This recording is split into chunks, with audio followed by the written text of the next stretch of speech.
دکھ کی خبر آج سنی جب سنا کہ ہمارے پورو پردھان منتری منموہن سنگھ جی اب اس دنیا میں نہیں رہے.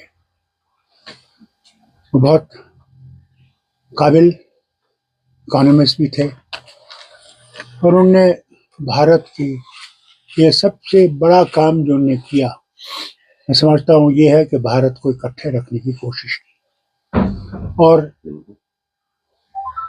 اکانومی کو کھول دیا. پہلے اکانومی کھلی نہیں تھی. آج ہم $1 ٹریلین کی بات کرتے ہیں، وہ مہربانی منموہن سنگھ. انہوں نے راجیو گاندھی کے وقت میں، اس کے ساتھ ساتھ نرسمہا راؤ جی کے وقت میں اس اکانومی کو اتنا کھول دیا کہ آج ہم خوشی سے کہہ سکتے ہیں کہ ہماری اکانومی آج ترقی پہ ہے. میں ان کے ساتھ وزیر تھا ان کی حکومت میں، اور رینیوبل انرجی کو پہلی دفعہ ہندوستان میں ریکگنائز کیا گیا. یہ وہ انرجی ہے جو میں سمجھتا ہوں آگے کے لیے سب سے بڑی مفید ہوگی، نہ صرف ہندوستان کے لیے بلکہ ساری دنیا کے لیے. میں اپنی طرف سے، اپنی جماعت کی طرف سے، اپنے خاندان کی طرف سے انہیں شردھانجلی پیش کرتا ہوں اور امید کرتا ہوں کہ جو کام چھوڑ گئے باقی وہ ہم لوگ اور دوسرے اس کو پورا کر سکیں اور اس ملک کو آگے لے سکیں اور بھائی چارہ رکھیں دیشوں کے ساتھ. کہ ہمارے بھائی پنڈت بھائی جو یہاں سے گئے تھے اور کسی نے بھی کوئی بڑا قدم اٹھایا ان کو واپس لانے کا، ان کی مشکلات کو جموں میں دور کرنے کا، وہ منموہن سنگھ جی کی حکومت میں انہوں نے کیا. قریباً 3,000 سے زائد ان کے بچوں کو یہاں نوکری دی کہ وہ گھر آ سکیں. ان کے لیے جگتی جیسا ایک کالونی کھڑی جہاں وہ آرام سے رہ سکیں گے جب تک واپس آ سکیں. ان کی بہت سی باتیں ہیں. میں تو سمجھتا ہوں اقبال کا یہ شعر بہت صحیح ہے، نگاہ بلند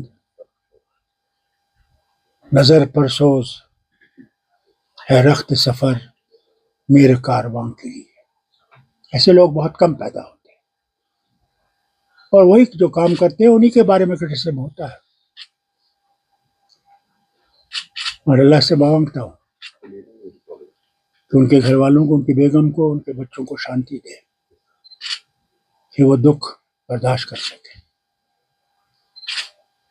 اور کبھی یہ نہ بھولیں کہ انہوں نے جو قربانیاں اس وطن کے لیے دی ہیں وہ رائے گاہ نہیں جائیں گے. ڈاکٹر صاحب، آپ کو ان کے ساتھ فیلو ممبر آف پارلیمنٹ بھی تھے، ان کی سرکار میں منتری بھی تھے. کیونکہ یہ وقت نہیں ہے کہ میں ایسی بات کروں. پھر موقع آئیں گے جب میں آپ سے بات کروں گا. آج تو اسی پہ چھوڑ دیجیے. کیا آپ کو لگتا ہے پریزنٹ گورنمنٹ جو ہے ان کے لیے ڈاکٹر منموہن سنگھ کسی مشعل راہ سے کم نہیں ہے؟ شاید کچھ سیکھنا پڑے گا کیونکہ آج اس دنیا سے چلے گئے، لیکن ہر ایک آنکھ پرنم ہے جو انہوں نے اپنا زندگی میں جو رول ادا کیا ہے بنا کسی کاسٹ اینڈ کریڈ کے. اس میں کوئی شک نہیں ہے. آج کے لیے نہیں بلکہ آنے والی حکومتوں کے لیے بھی انہیں ان سے سبق سیکھنا چاہیے. کانگریس میں شاید یہ خلا پورا کرنا بہت ہی مشکل ہوگا. کانگریس چھوڑ دیجیے، سارے وطن کو ایسے لیڈر کو تلاش کرنا بہت مشکل ہوگا. ایسے لیڈر بہت کم دنیا میں آتے ہیں. دوسرا مہاتما گاندھی نہیں آیا، جواہر لال نہیں آیا، شیر کشمیر نہیں آیا. یہ ہے وقت کی بات ہے. ڈاکٹر صاحب، لیگسی کیا ہوگی ڈاکٹر منموہن سنگھ کی؟ کیسے اتہاس یاد رکھے گا انہیں؟ سب سے بڑی چیز تو یہ ہے کہ اس نے وطن کو ایک رکھنے کی کوشش کی، محبت پیدا کی، ہمارے پڑوسی سے بھی محبت کی کوشش کی. انشاءاللہ ایک دن وہ ہوگا، وقت آئے گا. ڈاکٹر صاحب، کیونکہ منموہن سنگھ اب نہیں رہے لیکن بی جے پی کہنے لگی ہے کہ کانگریس جو ہے اس ڈیتھ کو بھی پولیٹیسائز کر رہی ہے. دیکھیں، میں اس وقت کوئی ایسی بات نہیں کہنا چاہتا، یہ وہ وقت ہی نہیں ہے. آج ہم اسی پہ چھوڑ دیں.